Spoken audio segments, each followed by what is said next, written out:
Influence of spiritual teachings. The power of the Word of God. Revealed from Jesus Christ.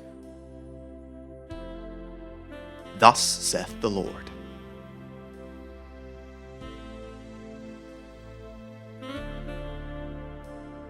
My doctrine develops man in all his aspects.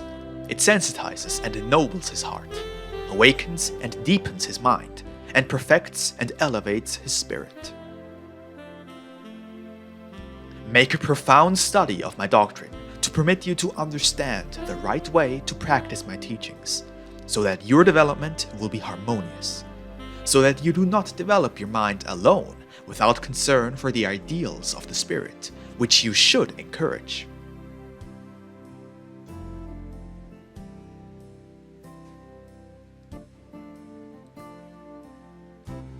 All the potentials of your being can find in my word the luminous road on which they can grow and perfect themselves infinitely.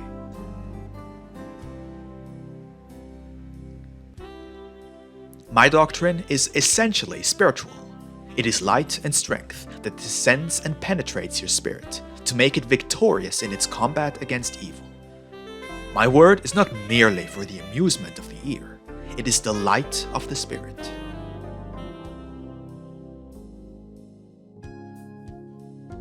Do you wish to hear me with the Spirit, so that it is the Spirit who is sustained and takes advantage of the essence of this teaching?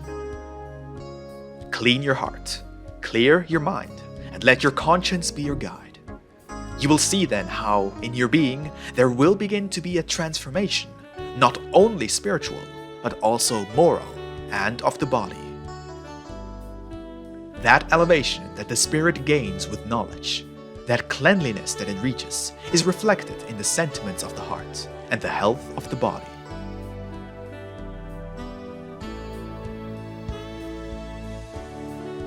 Passions will become weaker, vices will begin to disappear, and fanaticism and ignorance will give way to true faith and profound knowledge of my law.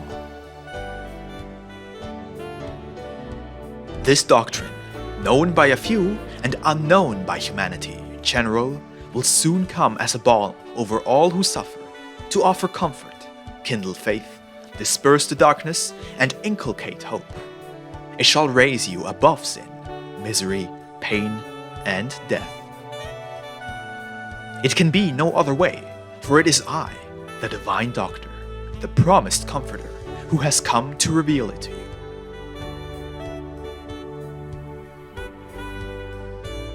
When you have been spiritualized and you find yourself with men who suffer and are desperate because they cannot have that which they desire in the world, you will see how their materialism contrasts with the elevation of my disciples, whose conformity shall be great, because their ambitions and yearnings shall be noble, based in the firm conviction that in this life all is transitory.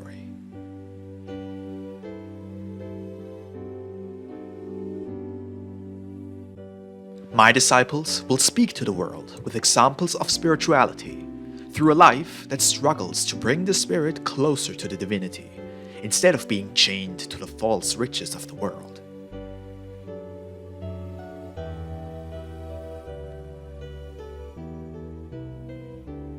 I know that the materialists of future times will be scandalized upon hearing this doctrine, but their conscience will tell them that my word speaks only truth.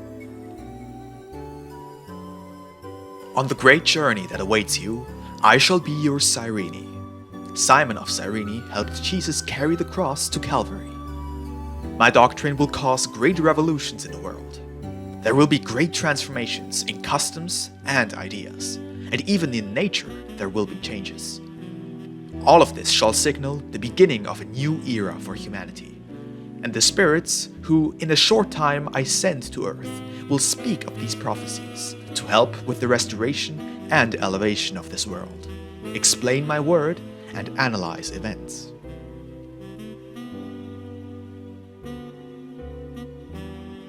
This third era is a time of resurrection. The spirits had seemed dead, and the bodies their sepulchres, but the Master has come before them, whose word of life speaks to them, saying, Arise, and rise to the light, to freedom. He who, upon opening his eyes to the truth, knows how to elevate his life, his works, and his feelings in love for his brothers, shall cease to look at this world as a vale of tears and atonement, for he will have begun to feel the joy of the true peace that comes from serenity.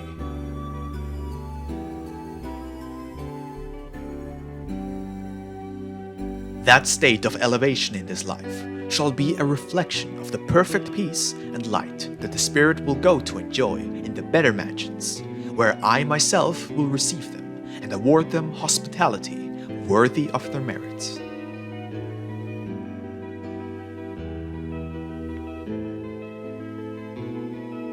Reaction of theologians and materialists. Do not be disturbed when they tell you that he who has spoken to you during this period has been the tempter, and that it was foretold that he would also perform miracles, with which he would perturb and confuse the very chosen ones. Truly, I say to you, that many who think in that way about my manifestation will be those who actually are in the service of evil and in darkness, although their lips try to assure that they are always spreading the truth.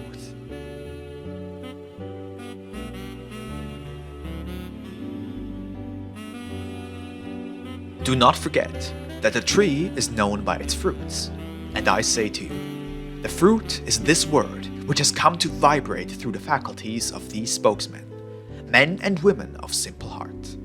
By the fruits and spiritual progress of those who have tasted it, mankind will recognize that I am the tree.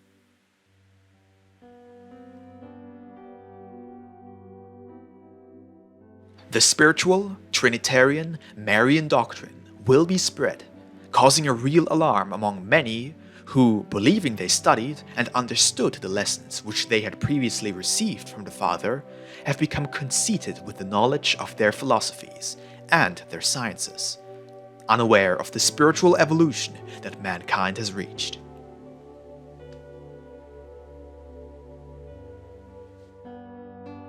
On awakening from their lethargy, they will become aware of the manner in which the spirit of man thinks and feels today. They will hurl anathemas against what they call new ideas, and they will declare that this movement is being provoked by the Antichrist.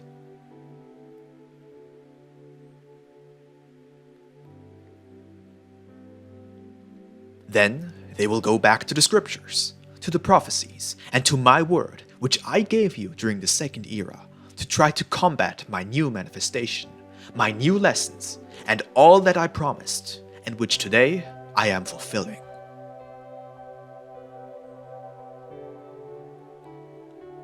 Through the lips of my disciples, and by means of writings, my word will reach even those who admit nothing beyond what is material, or from their knowledge and concepts, which they have already accepted, and they will call me a false god for bringing you this word.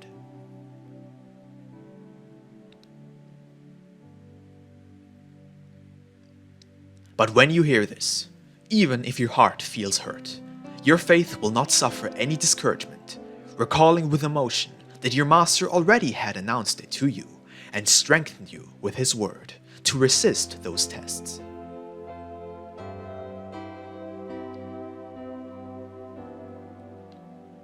On the other hand, I say that even if along your way you find falsity, hypocrisy, superstition, religious fanaticism, and idolatry, do not judge anyone because of his errors. Instruct them with my word, and leave their cause to me. For I am the only one who judges you, and who knows who is the false God, the false Christ, the unrighteous apostle, the hypocritical Pharisee. The war of ideas, creeds, religions, doctrines, philosophies, theories, and sciences shall come, and my name and doctrine shall be in every mouth. My new coming will be argued and judged, and from that shall arise great believers, proclaiming that Christ has been again among men. At those moments, from the infinite, I shall encourage those hearts, and perform prodigies where they pass to strengthen their faith.